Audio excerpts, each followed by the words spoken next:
Let's get you a breaking update, the inside scoop that we are picking up as far as the probables for the new Odisha cabinet is concerned. The names that have been,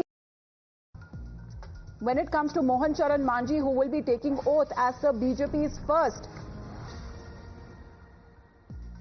Mohan Charan Manjhi, who will be taking oath as BJP's first chief minister in the state, where sources have suggested that names that have been discussed for ministers as well. BJP likely to pick up those ministers and the leaders that are said to be in the race. Let me go across to Sabyasachi now for a quick update, because Sabyasachi, all the more important as far as the chief minister and the two new deputy CMs are concerned. We're also probably looking at the Council of Ministers likely who will now be a part of the Manjhi cabinet.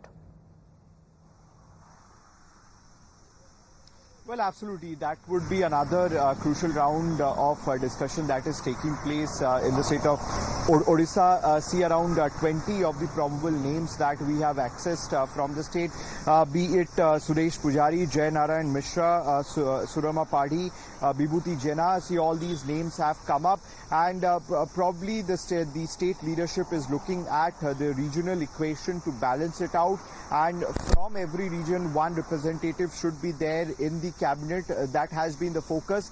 See, while choosing the chief minister as well as the two deputy ministers, the regional equation was put into priority first, and that is the reason why we are seeing that Mohan Manjhi has been chosen as a chief minister, and along with him KV Singhdeo, who comes from the western part of the state, as well as Pravati Parida, who comes from the